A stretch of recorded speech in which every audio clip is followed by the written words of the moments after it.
Last week, the online magazine Tablet had a symposium on U.S. military aid to Israel and asked me to contribute to it. And this was after two senior writers at Tablet, Leo Leibowitz and Jacob Siegel, had written a long article arguing for the end of U.S. military aid to Israel. And I had written an article 2 weeks ago. My column in JNS also explained why it would be a good idea.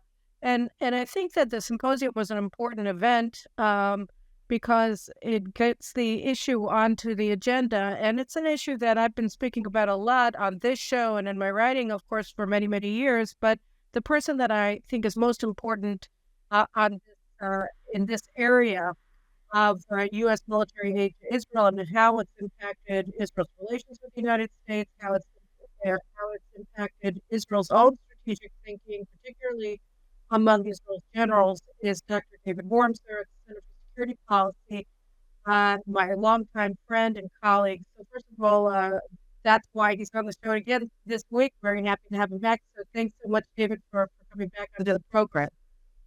Well, thanks for having me. It's always an honor. It's always an honor, Carol. Thanks. Well, listen, I want to just sort of lead into the conversation a little bit with a couple of points and then get you to comment on them, if that's all right. So a couple of things, just to bring us up to speed. Obviously, we know that for the past 7 months, the left in Israel has been waging an insurrection against the government because they don't like the outcome of the elections. And this time they're saying it's about judicial reform, but really everything that they're doing, they planned months, if not years in advance. This is something that I'll probably also be talking about in my news analysis this week. But one of the most amazing things about what we're experiencing today is that a lot of the violence that we're seeing and the calls for the overthrow of the government are coming from former IDF generals. In fact, they're really leading the charge, and one of the main, they're using their rank to delegitimize the government, to delegitimize Netanyahu as former generals, as former admirals, as former heads of the Shin Bet, the Mossad, etc. The IDF generals, the retired ones, are playing a leading role in an effort to overthrow the government. Well, let me start with the behavior of the former generals. There are two very disturbing things about it. The first is the most obvious, which is generals are not necessarily legal experts, and moreover, the judicial reform isn't really a legal question. It is a political philosophy question. It is how you organize your government. It's not a technical, legal, lawyerly question. That's a question about your basic philosophy of governance. I don't see a general as having any particular insight in that is transcends lawyers, let alone citizens who have to live under that system. So I think the leveraging of the military credentials for an internal, domestic, political debate that involves deep political, philosophical questions is highly problematic. They have no more expertise in this than you or I do. The second thing is all former chiefs of staff have come out against a reform. This tells me something not about the reform, but about the former chiefs of staff, that they're operating in a conception or in conceptia in Israel that whenever you have 10 people in a room, one is not going to agree with the rest if it's a legitimate political debate. And it is a legitimate political debate because half the country wants reform, half the country apparently doesn't. So if the chiefs of staff represent the Israeli people, there would be at least a few who would be for reform. There would be a few who represent the view of probably 80% of the Israelis that the military should be kept out of it, period. Maybe 90% of the Israelis believe that. And yet not one has come out. And that tells you something less about the reform and the issue on the table and more about the enclosed intellectual circle of the IDF chiefs of staff and the flag rank officers. It's a body that lives under a conception without outside intrusion. And that's very problematic. That is exactly the problem that went into the Three War. It's very similar to the Supreme Court because in both cases, you have this hierarchy that has maneuvered in a way that enables its members to be self-selecting. So the chief of staff is selected by the chief of is ostensibly selected by the government, but the members of the general staff are selected by the chief of staff, so that you only are choosing from members of the general staff to get the chief of staff. And so they choose each other, and then the government has a very limited pool of people that it can choose from to be the chief of staff, and it's always from the same pool of people that the chief of staff selects and promotes. And this is, beginning in colonel going up to regular brigade commander. Like if you're a reserve brigade commander, if you want to be the commander of a regular brigade, which is promotion, then all of these decisions are made by the chief of staff, and then from there to division commander, reserve division, regular division, all of the commands, Central Command, Northern Command, Southern Command, etc. Those are all made by the chief of staff, and then from that pool of senior officers, the government has the power to choose the chief of staff, and even that was questioned in the past. Defense Minister, current Defense Minister Yoav Gallant was supposed to be. He was named chief of staff by a previous Netanyahu government, and then a radical and also fly-by-night left-wing straw organization petitioned the court against Gallant, and the Supreme Court overturned his appointment. And so he is now defense minister. He was deputy chief of staff. He was never permitted to be chief of staff because the left, working with generals inside of the IDF that didn't want him, colluding with the Supreme Court justices and the then Attorney General, Yuda Weinstein, blocked him from serving as chief of general staff. So even when the government chooses among the generals, if it's a deviant general, which Yoav Gallant was presumed to be or viewed as, perceived to be, then they're also blocked by the same oligarchy that runs the court. So there's a lot of connections, I would say.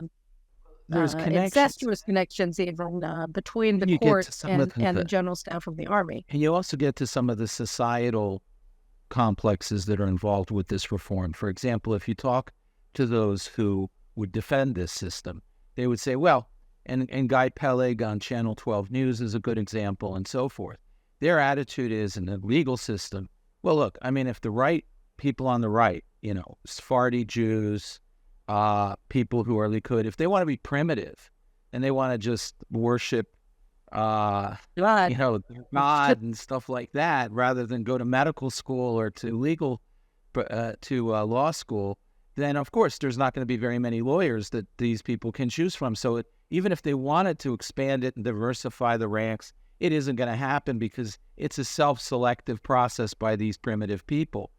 It's a snobbery. The truth is, and this is very important to understand, if you look at both the IDF and the legal profession, if you go below the top level, there is huge diversity. The law schools are not empty of Sephardi Jews or religious Jews. In fact, there are a ton of Sephardi and religious Jews in the law schools and lawyers that graduate.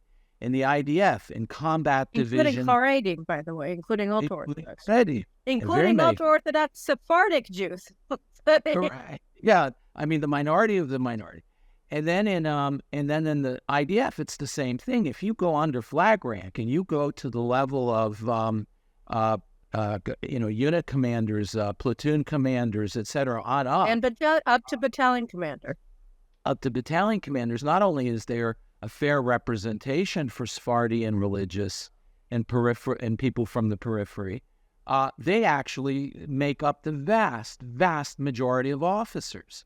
So it has to be a very deliberate filtering out that's going on. It's not that they're not even democratic in their representation of society or unaligned with society. They are so distorted, it has to be an intentional effort.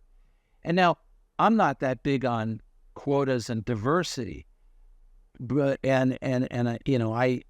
it's part of it is, I wish Sephardi and Peripheral had more opportunities in the IDF and had more opportunities in the legal profession than they do. But I think more importantly is the quality of decisions when you have an enclosed intellectual circle. It's out of whack with Israeli society. If you had an election of the top 50 officers in the IDF, my bet is Meretz, the far-left party, would probably get 10, 15 seats. Whereas in they didn't even get into the Knesset because they didn't even get into the Knesset. Yeah, and so if you take all the threshold of 4 seats, it's completely warped. So what happens is half of society is losing trust in the other half of the institutions that define society. So the left will say, we built the country, we're the true Zionists, we believe in the institutions of this country, but the institutions of the country don't believe in half the country. And the other and that half of the country is losing faith that those institutions truly are a government of the people, by the people, and for the people. So as a result, seeing the gap divide. So let's talk now just about the subject for which we convened this morning, which is the issue of American aid. So we understand, there are a lot of levels of what's happening in Israel today, that I started with today. But, and one of them, one very, very significant one is ideological, left versus right. Another one, very, very significant and increasingly significant, is the sociological divides inside of Israel. The first Israel, the Ashkenazic secular elite, are exposing themselves as truly hateful and racist in a lot of cases against those who don't look like them, don't believe like them, and don't occupy the same positions of privilege in Israeli society as they do.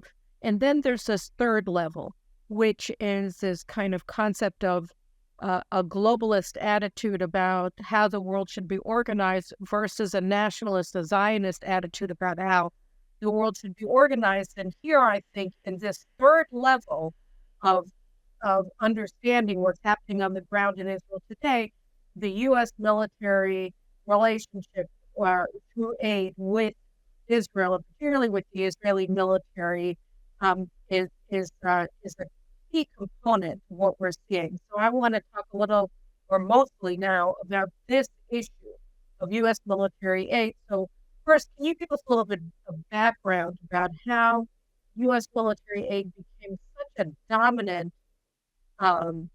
notion? And I'll just, one last layer of this, which is that in the symposium that Tablet Magazine ran, there was an article by Amos Yadlin, who's sort of the, I don't know, in a sense, the of the retired leftist generals in Israel, and he gave essentially 2 reasons why there mustn't be any re-examination, or really just one major claim why there shouldn't be any re-examination of U.S. military aid, and it should continue no matter what, and that is that he sees that, or he presented it as a demonstration, a tangible demonstration of U.S. support for Israel, and sort of the apotheosis of U.S. support for Israel, if you will, the be-all and end-all, and that if it goes away, then it's going to be devastating because without it, America doesn't support Israel. America supports Israel through aid. Well, that's a very problematic argument, because I think that the aid right now is probably as high, especially if you include the military interactions. CENTCOM is very close to Israel. If you take that, by all measures, this must be the most pro-Israeli administration that's ever existed. When in point of fact, this administration is one of the most hostile that has ever faced Israel. Especially if you take it, if you remove the president, you look at the staff under him. These are people who are marginally, I would say, over the margin. They're not Zionist anymore. They don't believe in Israel's right to exist. When you look at Maher Bitar, who's the senior director for intelligence at the NSC, you look at Eddie Amar, you look at Bob Malley, who now's out, but was before. These are people who have a seething hatred of Israel. And so just because aid is at a certain level doesn't signal anybody anything about American support. Arguably, the greatest American support for Israel was strategic. Votes in the UN to cover vetoes in the Security Council, things that matter greatly.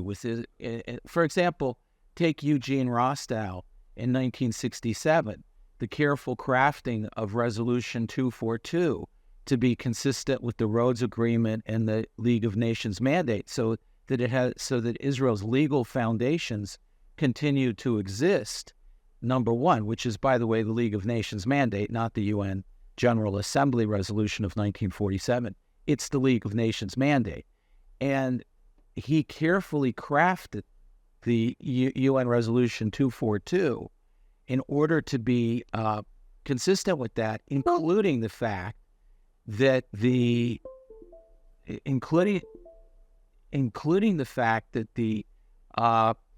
territories that were captured were not called occupied and were basically left as indeterminate sovereignty.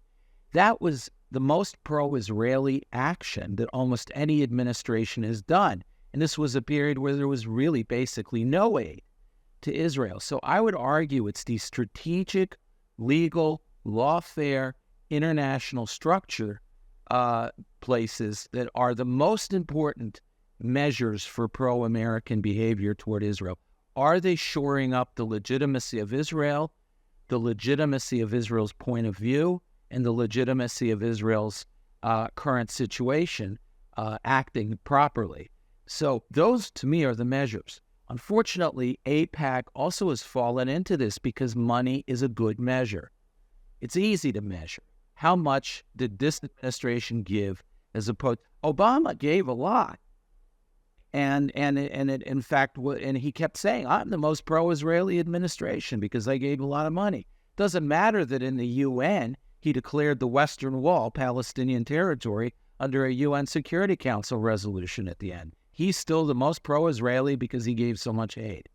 The second thing about giving the aid is it's not in the spirit that it sounds. It's not, the origins of the aid really tell you something about it.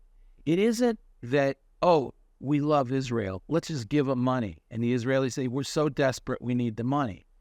What happened was in 1970, the ceasefire of the War of Attrition, there was a war between the 67 war and the 73 war called the War of Attrition. It lasted 3 years, and it emanated from the Egyptians and Syrians and others of the three no's of Khartoum, that they will not enter peace, they will not recognize Israel, blah, blah, blah. The bottom line was their answer was also done in weapons and war. So they waged a war of attrition against Israel, and Israel began to use that war of attrition to improve its strategic position. It did the same thing as 67. Essentially, if force is forced on it, then at least use it to improve your strategic position. So the Israelis heavily bombarded the first 40 kilometers of the Egyptian side with artillery, with commando attacks, air force attacks, etc. And the Egyptians had to push their forces back 40 kilometers. The result of that was that Israel had a visible, tangible, concrete 72 hours early warning because physically the Egyptian army was 72 hours movement from the canal. So when the ceasefire was signed in 1970, after the Israelis did a particularly dangerous and successful set of operations against not only the Egyptians but the Russians themselves, downing a lot of Russian aircraft piloted by Russians and killing the most senior Russian officer that was in Egypt, the Egyptians sued for a ceasefire. And of course, the moment the ceasefire was signed, the Egyptian army started moving forward, which compromised Israel's ability to have 72 hours warning. Israel needs that 72 hours because it is a reserve army. It does not have enough forces to fight a war without calling up reserves. So it needs early warning, a strategic buffer. The intelligence community said, well, we can provide that 72 hours from human intelligence inside Syria and Egypt, not from the physical intelligence that we're seeing on the border with the deployment of the Egyptian army. That's the intelligence mistake, not the conception of 1973, by the way. It was a strategic failure, which I'm getting into. So what happened was the Israelis wanted to resume the war of attrition to push the Egyptian army back. But the Americans came and they said, listen, we have this peace process, the Rogers Plan. So please stop. Don't do anything. And the Israelis said, sorry, but no, we have to do something. This is very dangerous. We need that buffer. And in the end, what the Americans said, you know what? That buffer can be delivered by technology. And that technology are fighter aircraft that cannot be shot down from the sky, tanks, etc. The Israelis said, well, that's beautiful, but we really don't have money for this. So the Americans said, why? We'll give you the money. You buy our equipment, we'll give you the money. That's where this, quote, qualitative military edge came. The first use of that was a few years later, but the actual essence of what that was born in August 1970. And the whole point of it was not, we love you, Israel. It's Israel, don't act strategically. Don't maintain your strategic maneuver and initiative. Go to a second strike absorbing strategy where you passively sit there and you react to an attack and sit on your hands and don't preemptively strike and don't shape the environment through constant use of force. So it was an act for, it was literally weapons and money for Israeli restraint so that we could pursue our peace process.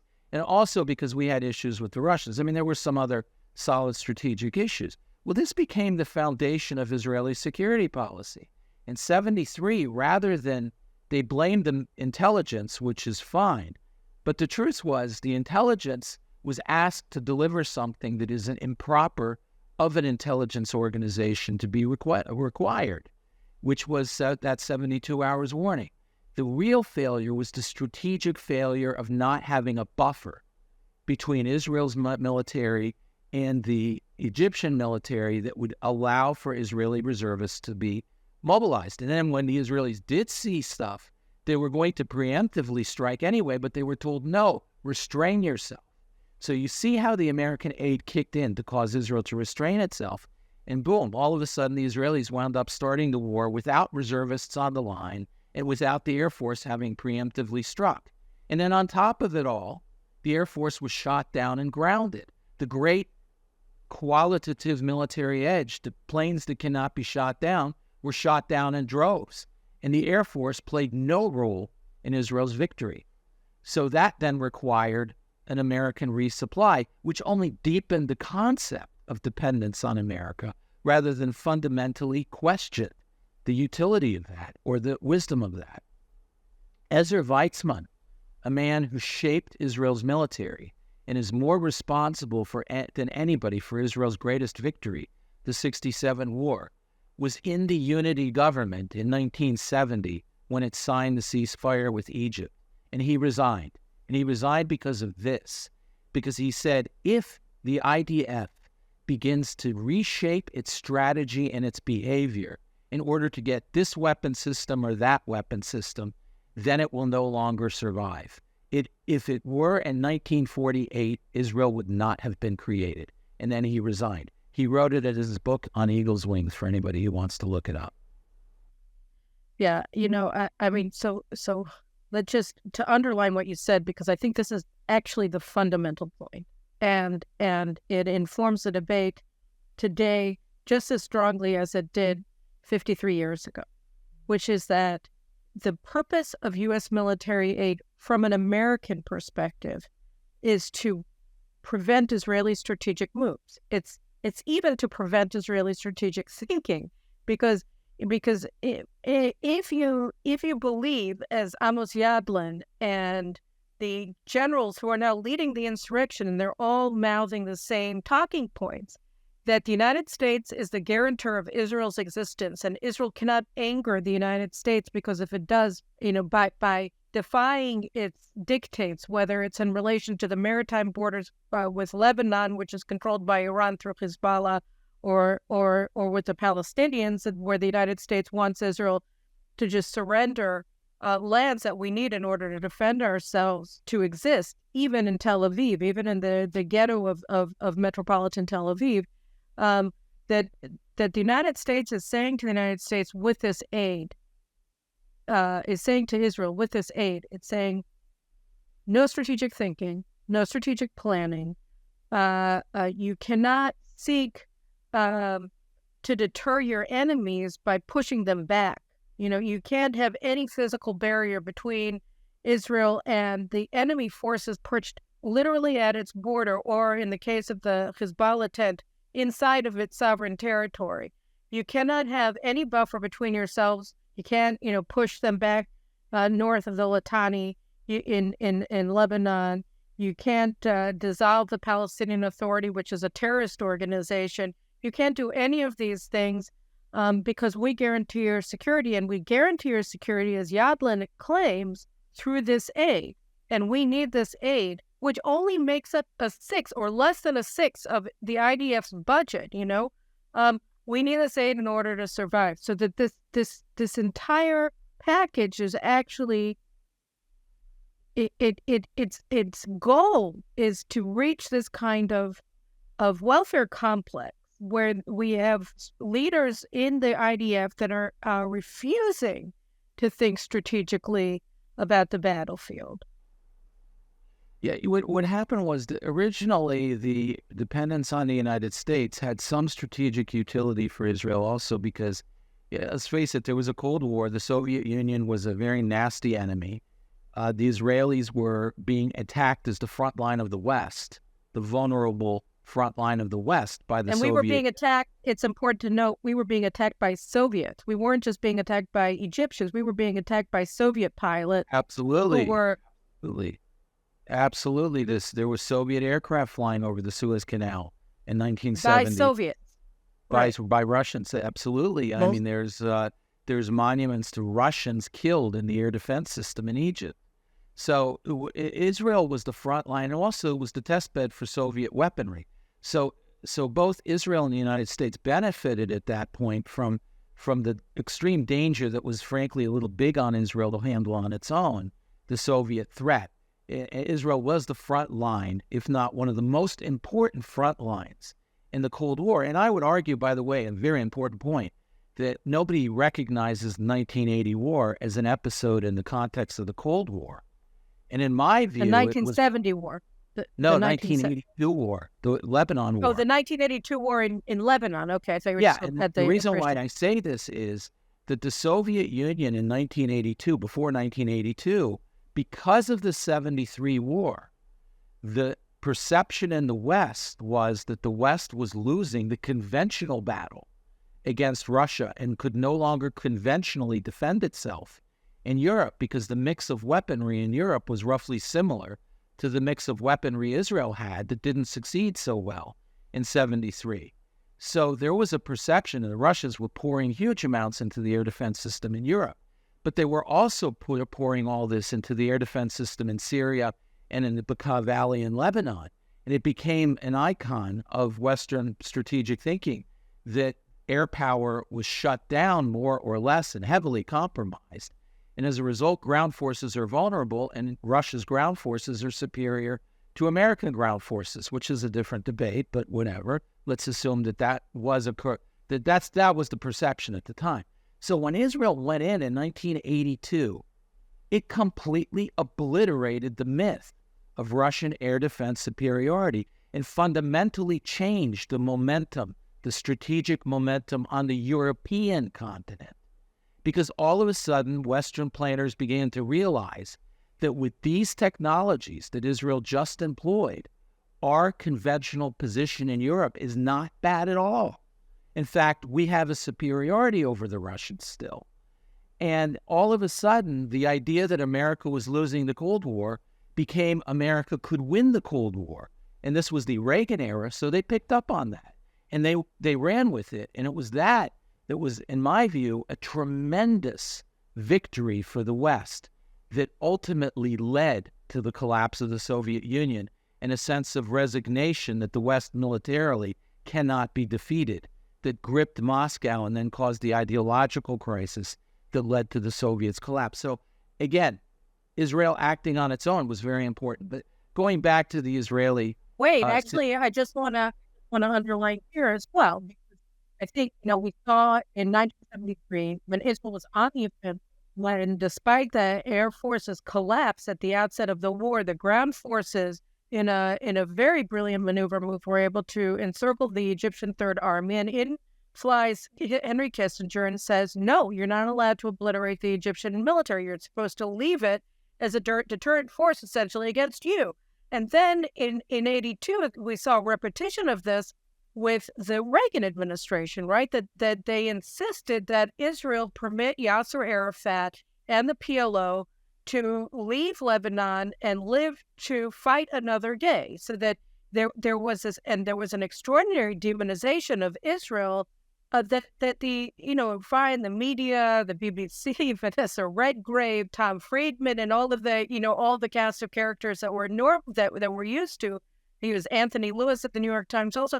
But you had the Reagan administration participating in that as well. When Reagan was commenting on a canned image of a little girl in Lebanon and blaming Israel, and so you had profound acts of hostility by the Reagan administration against the Israeli war in Lebanon, and then you had, and I'll just add this because it drives me crazy every time, the Marines came in order to block an Israeli victory in Lebanon. They were sort of, and then they found themselves, and that was the amazing thing, the horrible thing about the Marine barracks and the U.S. Embassy bombing by Hezbollah or proto-Hezbollah in 82, which was that they found themselves being treated by the Lebanese as though they were stand-ins for Israel, because from the Lebanese perspective and from the Syrian perspective, they were. So here was the United States behaving just with massive hostility towards Israel, and that we were the problem. They came in, replaced us as peacekeeping forces in Beirut, and they got smashed because the Lebanese themselves and the Syrians viewed them as Israelis. So they refused to accept this. They blocked Israel's victory in 82, just as they blocked Israel's victory in 73, when Israel's victories were profound victories for the United States. They were, because if you perceive Israel as the front line of the West against the Soviet Union, an Israeli victory is and by the way, this will get to the current, it's a tremendous force multiplier for the West. And that was in 1982 with the PLO, and that was in 1973 with the Egyptians. It was also in 67, by the way, when we were not doing so well in Vietnam. Nowadays, this is an even more important thing, which is the United States is withdrawing from the region, does not have the will to fight in the Middle East to defend its interests, which means it needs to find allies who will carry the water. And Israel has always been the ally that's there. Its victories, its power, its strength reflects on the West as a whole. So now more than ever, it's important that Israel has strength and shows itself to be strong. But you raised the issue of deterrence, which is exactly how this now evolves after 73. Restraint eventually means that the Israelis have to sit there and accept a second strike. Well, ultimately, that devolves into the same thing America devolved into, which is this raising of deterrence to the level of strategy. Deterrence is not a strategy. It doesn't. A strategy is how do you get from point A to point B, and what is the map that you have? How do you understand the enemy? How do you understand your strengths, your own weaknesses, your vulnerabilities, etc.? Deterrence has nothing to do with that. Deterrence is a tactic. Raised on a very high level, it's still a tactic, and doesn't particularly work that well sometimes. So essentially, Israel moved to a position of deterrence.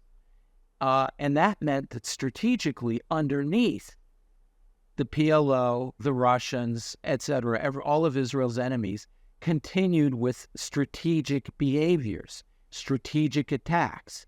And at the end of the day, Israel watched as deterrence underneath, you started creating a strategic deterioration.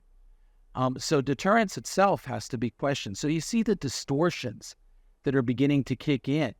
As far as the money and the aid going toward helping Israel, I think Iron Dome is a great example. I'm all for Iron Dome. I'm all for defense, missile defense. I think it's wonderful, but it's like the air defense of a ship in World War II, a battleship in the World War II. And there were arguments, why put anti-aircraft? Because some aircraft will still get through. Well, you put it because it helps the ship survive. Air defense has to be looked at that way in Israel. But the problem with Israel is, again, its Iron Dome has become a vehicle for strategic passivity. It has become a vehicle for not dealing with the situation in Gaza. And let's be real. Accepting the fact that every 2 years Israel has 6,000 missiles thrown on it. Okay, I pray to God nobody gets killed. I am so thankful that so few have. And I completely appreciate all those who work on and did develop the Iron Dome so Israelis don't get killed, even in war.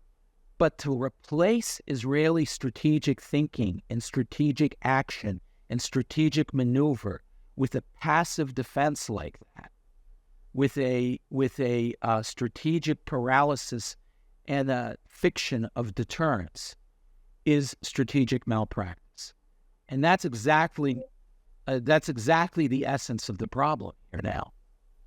So, one of the things, that pro-Israel, extremely pro-Israel people in the United States, like Senator Ted Cruz, who's arguably the most important friend that Israel has in the Senate today, I would argue that, he argues, that, among other things, that, it would send absolutely the wrong message at the wrong time to Iran to even have a conversation, that the conversation about ending U.S. military assistance to Israel is undermining Israel's strategic position, because it makes it seem as though the United States is abandoning it. How do you respond to that?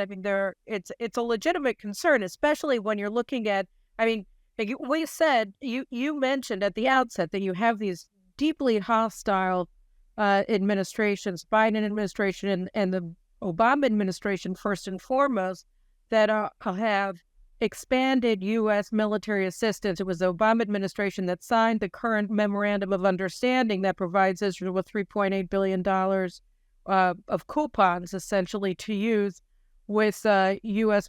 defense industries to procure weapon systems, which, by the way, the United States also dictates which weapon systems Israel can buy and which it can't buy. Israel had wanted F-15Is and F-16s, and the Americans said, no go, you must purchase with this money. You're not allowed to have anything but the F-35. So it's not even really that Israel gets to decide what it gets. The United States gives them to Israel what it wants, and it's worth $3.8 billion a year. Part of the aid was that Israel gave up a good bit of its fighter aircraft aeronautics industry. In the 80s, this was something the defense minister at the time, Moshe Ahrens, was bitterly upset about, the giving up of Israel's indigenous fighter. And we don't know where Israel would be now and how dependent it would really be on the F-35 if Israel had a robust fighter program. It had a robust fighter program. It had already produced at that time one of the world's best fighter aircraft, the Kfir. The Levi was the prototype, but it was actually deploying Kfirs. Which is still in service by several countries. Let me just, before we go off in that direction, which is a great direction, but before we do, all I'm asking is, so what do you say to somebody like Ted Cruz? What I say is, this argument? Well, I think that the issue is the administration's demeanor toward Israel. There's not one single country in the Middle East who does not see the United States right now as abandoning Israel and abandoning their allies and trying to appease the Iranians. Nobody has any illusions about that. This is absolutely clear to Riyadh, to Abu Dhabi. This is clear to Amman and to Cairo. This is clear to Morocco. It's clear to everybody. So all the aid in the world doesn't convince anybody in the region that America is standing up to Iran. In contrast, under Trump, everybody knew that Israel had a much looser leash from the United States, and that scared the Iranians. And we had a tougher policy on Iran, and we choked them. So literally, what really is the measure of American support for Israel against Iran is not the level of military aid, but the level of American tolerance of Israeli strategic behavior against Iran and Israeli and American behavior against Iran. And both of those were lacking under Obama, and both of those are lacking under the Biden administration. So no amount of aid compensates that. That's the real problem. You can cut back aid if the United States unleashes Israel and says, listen, but you know what? We're going to let you do what you... Because military action, strategic initiative, counts for a hell of a lot of aircraft and a lot of money. So when you release Israel to act without restraint, there's a lot of things that can be solved that right now can only be somewhat partially addressed by piling on more aid and more weapons. That's one thing. By the way, I do want to return one more thing to the 8-2 war and the PLO. The strategic negative of it was allowing the PLO to survive, as you said. And I don't think Israelis or supporters of Israel fully appreciate the damage done. Because when the Soviet Union fell in 1989 and 1991, the empire fell in 89, the government fell in 91. The PLO became the last refuge for global progressives who were pro-Soviet, the Che Guevara crowd. It became the last refuge to grip onto, to maintain a sense of progressive cause. Otherwise, it was a catastrophic defeat of the left.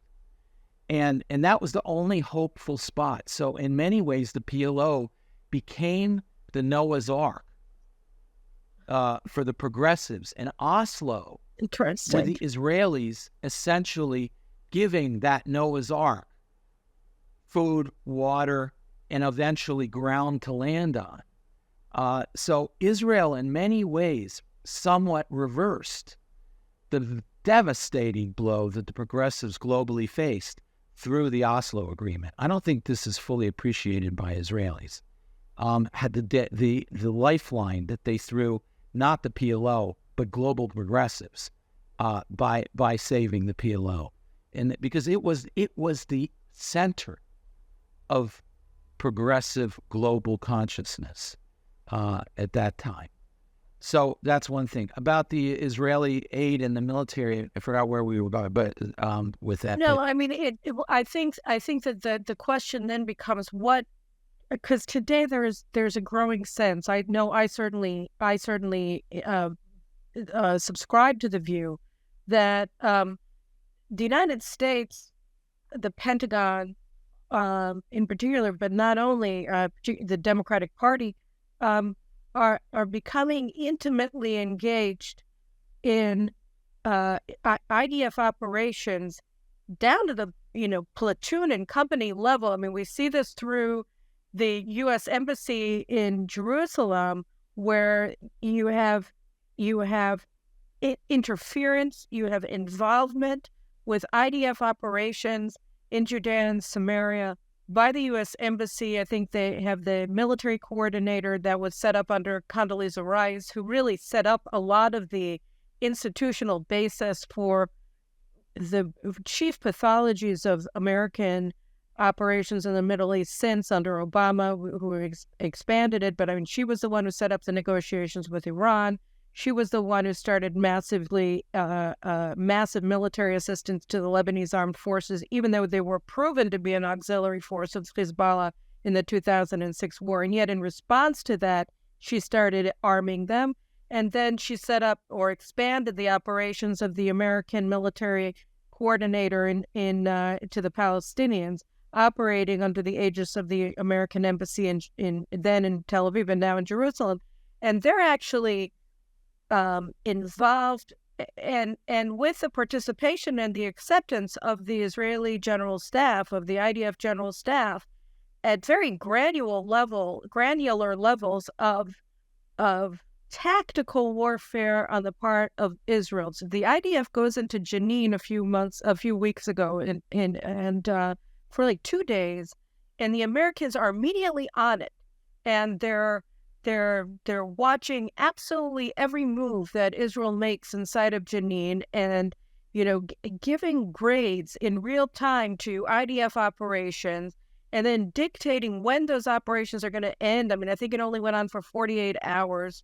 And, the end of American tolerance for this tiny little, massively important counterterrorist operation where Israelis are getting massacred right, left, and center. And the hub of those terror operations is Jenin. And here's the United States, with a stopwatch from the outset of the operation. And here, too, you see an extraordinary level of cooperation between the IDF General Staff, Chief of Staff Herzl Halevi, what's his name, the Central Command commander who began his command 2 weeks after he finished his stint as the Israeli defense attaché in Washington. And I mean, this is just, I feel appalled by this, that you have a foreign power involved at such a tactical low level of decision making, and I don't even know where the government is in any of this, whether any of this action is in any way coordinated with the defense minister, with the government of Israel, or whether it's just direct U.S. actions with the Israeli military. But it's pretty outrageous. Well, look, it goes back to a fundamental point. We're not that the aid now has become so pervasive and structuring and distorting Israeli strategic thinking that the IDF basically believes it cannot survive without it. So essentially, the strategy now is we're not butted for the purse of America. 4,000 years of Jewish sovereign claims to the territory to Eretz Israel, and Israel won't survive. So they really have convinced themselves that American aid now is a sine qua non of Israel's continued existence, which is really an upturning of Zionism, which is that the Jews assert their right to sovereignty over their own survival and self-defense, and that when necessary, what we learned from World War II is in the end you have to rely on yourself.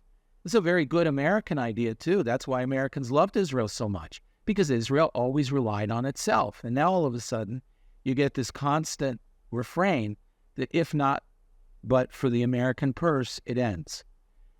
This really started, and by the way, that then leads to, if you're going to hold aid hostage to demand of Israel certain, and you use the Israeli perception of that, and you use that as essentially take hostage Israel's defense for political ends, the peace process, Jenin, love of the PA, still thinking that it's some real entity that can survive, and so forth.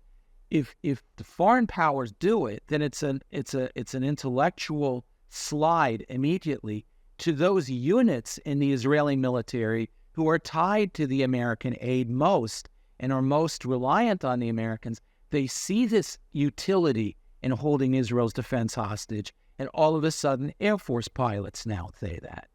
So it is the use of leverage over critically strategic elements, the aid and the Air Force, which are critically strategic because the aid has distorted Israel to some extent and distorted strategy. And so they do have that leverage because the Israelis perceive that's the only way to go, and they have shaped their military around that. So it's a very dangerous thing. By the way, this started under Reagan. Just 1 second. I just want for 1 second. I'm sorry. I know my viewers can't stand it when I interrupt people, so I apologize to my viewers as well. But you know this stuff too, so that's fine. But just a key point that I think you're pointing to is, the Air Force. And you said earlier, rightly, a point that is just ignored all the time, which is that the Air Force played no role in the Israeli victory in 73. And it was all ground maneuver force that did it, in the tank battle in the Sinai, etc. The Air Force in Israel, among Israelis, is viewed as the decisive strategic arm of the IDF. The maneuver force, if you listen to people like retired General Yitzhak Brik, who was the ombudsman of the IDF for over a decade as a retired general, and he says that the maneuver force has been just completely abandoned and ignored, and our ground forces, from our logistical trains to our to our ammunition stores, etc., it's not in a position to win a war because everything has gone to the Air Force. And yet the Air Force, in 2006 in Lebanon, they flunked, right? I mean, Khalid, who was the chief of staff at the time, the first and I hope only former Air Force commander, was the chief of staff of the army. Leader of the protest movement, a failure. And Amos Yadlin was the chief of intelligence at that time. Also a failure. 2006 was a failure on so many levels. And these are the leaders right now of the protest movement. Right, and his model for a decisive conclusion of the war in 2006 was entirely based on air power, and it totally failed. And so here we have this conception, another, like you said, a concepcia, as we call it in Israel, that our strategic defense is predicated on air power. When we lost air superiority when the Russians came back to Syria in 2015 and immediately put up S-400 batteries for et cetera. But so talk a little bit about, the perversion of Israel's strategic capabilities, of our cognitive ability to understand strategic realities, when you have a military that its entire strategic thinking, such as it is predicated on this myth of air power being the decisive, most important arm of the Israeli military. You saw with the protest movement right now what the sort of mentality behind it was, which is the Air Force is the IDF. It is the basis for Israel's survival. It is the basis for Israeli warfighting capability. It is the basis for protecting the state. And therefore, you must give in to the Air Force. And the Air Force, being an elite structure, obviously is populated by people from a certain segment of society that represent the elites. And the elites are a self-perpetuating, we've discussed this in terms of the judicial, and it's a self-perpetuating structure where parents bring their children, et cetera, et cetera. So it isn't representative of Israel. The reality, though, is that's not correct. 78% of Israel's combat casualties in the last decade or two have been from soldiers from the periphery. The very people that the protest movement is saying, you live so nicely because we have to, we carry the burden of the defense of the state of Israel on our shoulders through our pilots and our cyber unit, which is a similar issue. And just a parenthetical remark here is that I think it was David Weinberg brought the data in a recent column, I think in the Jerusalem Post, where he showed that actually there's more secular youth from privileged backgrounds that are not going into the IDF today than ultra-Orthodox, or something like that. That the highest numbers of refusers of service are among the secular, not among the ultra-Orthodox, which is, that this is a sea change, and yet after this sea change has already occurred, they're pretending, and of course the media is going along with this, and the American Jewish community is going along with this, that they are the backbone of the IDF. They're the backbone of the general staff, but not of the IDF. Whole myth of the old secular Ashkenazi socialist, not socialist anymore, kibbutz grandchildren who live on Sheinkin Avenue in Tel Aviv, which is the equivalent of the Upper East Side in New York in America. Or Chelsea. Chelsea, yeah. This is really the ones who built the state, made the state successful, and now carry the burden of the state, and therefore Zionism is owned by them. And how dare these people who are now a majority in Israel, the Sephardi, Russian immigrants, religious, traditional, Haredi, how dare these, even though they may represent 50, 60, 70% of the population, how dare they steal from us, the elites, the Zionism? It is ours. But, and yes, and by the way, that then informs where the aid goes from America. And then the Americans have that power over the elites because their preferred structure of the IDF, the thing that allows them to maintain the myth, the Air Force is the be-all and end-all of the IDF, the Air Force needs F-35s, F-35s need American aid, blah, blah, blah.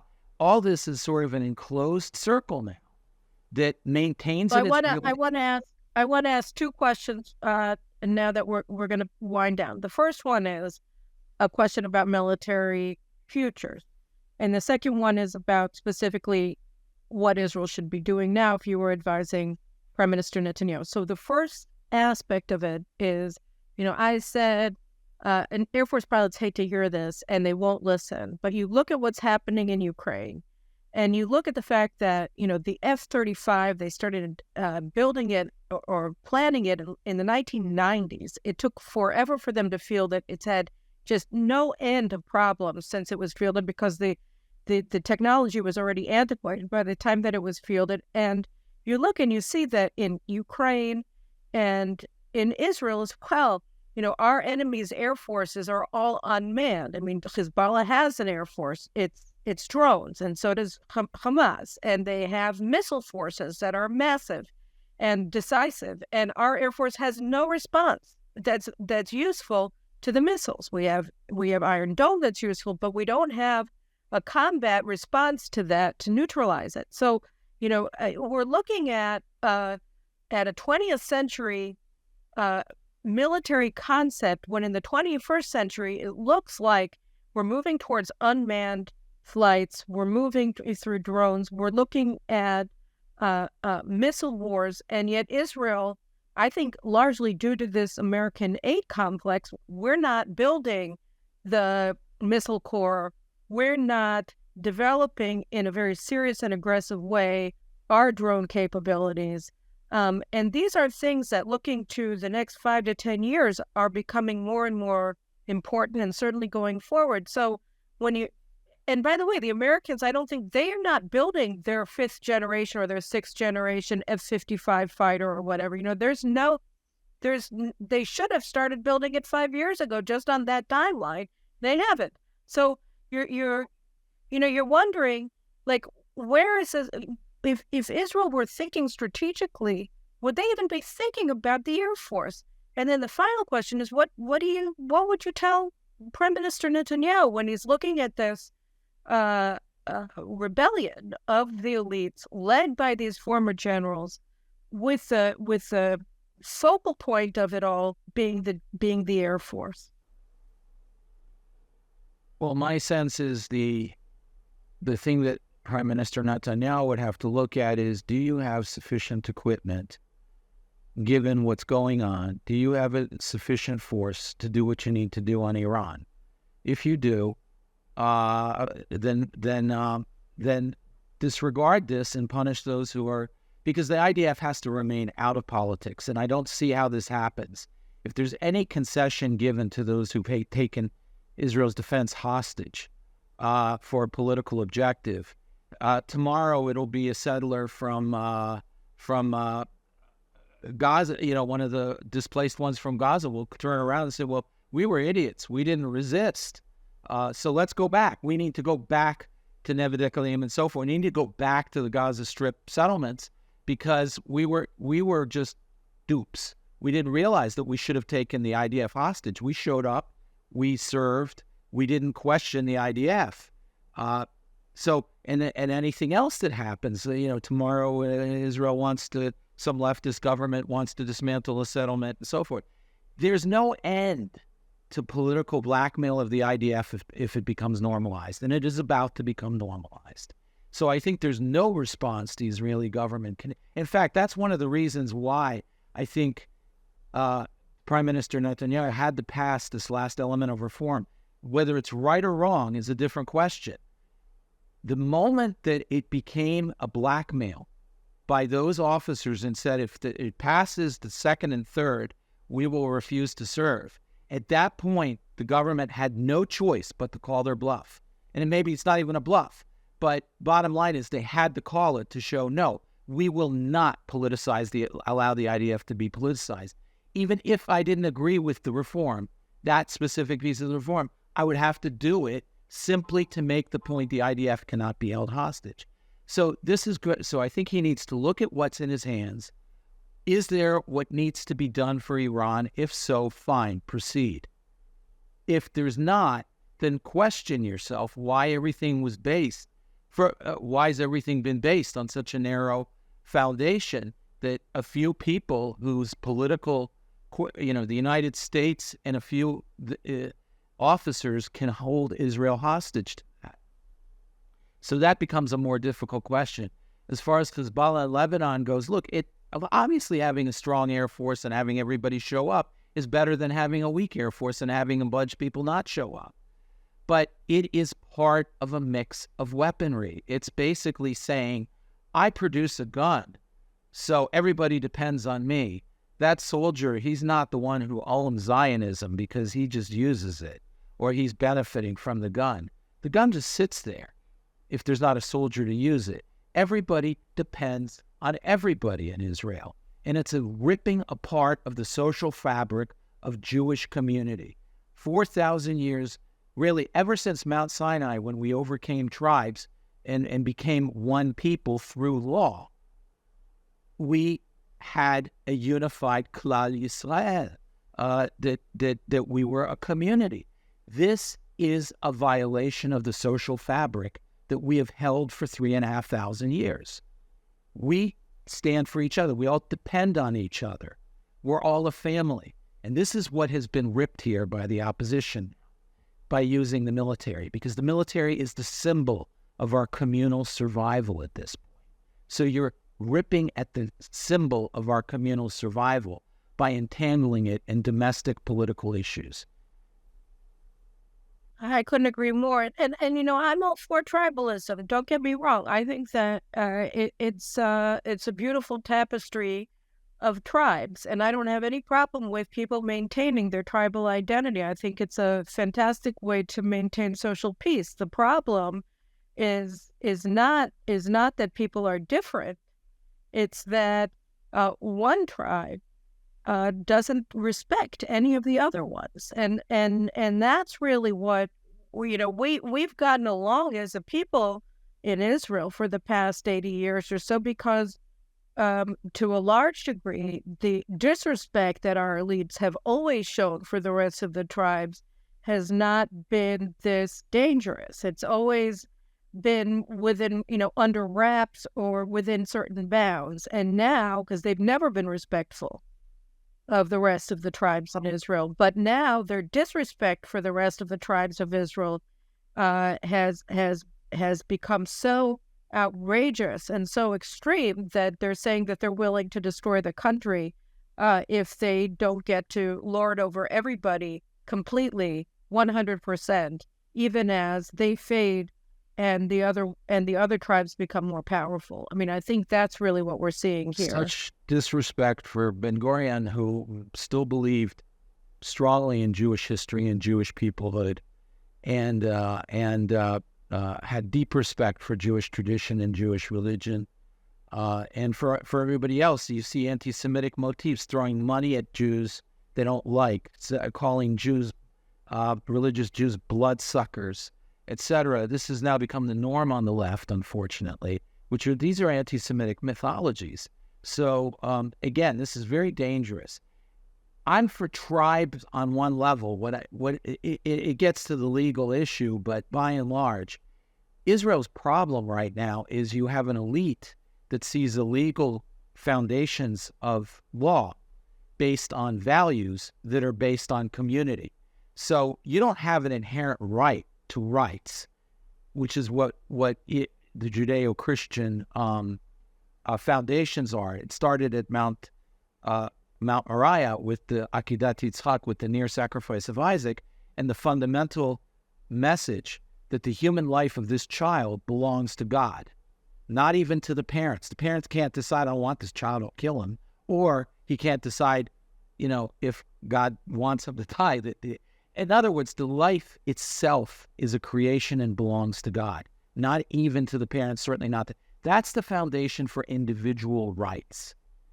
And individual rights then drive legal rights, which drive essentially a properly functioning society. That's why religious Jews and Amish live perfectly happily in America, in the same country that a guy who's homosexual in San Francisco does, because they are guaranteed their individual rights. We don't have rights based on communal values. The European system from the French Revolution is there's a community, it has a social will, it has this mystical social contract. That social contract embodies certain values. You live within those values, and therefore all your legal rights are defined as in the framework of those values, not your individual rights, those values. The problem is a secular Jew in Shinkin Street in Tel Aviv, Israel's Chelsea, does not have the same values as a religious Jew sitting in Bnei Brak. A Haredi Jew doesn't. They have different values. So the only way to solve that is to have a legal system that isn't governmentally activist, legally activist, social engineering activist, that operates on this basis of imposing the communal values of one group on the other group. Because that if you have an activist government, one group has to impose it on the other has to give in. So that becomes a battle of power over which community rules the state, because the state defines the values and defines your rights. If we go back just to go back to the specific issue that we're talking about here, which is American military aid.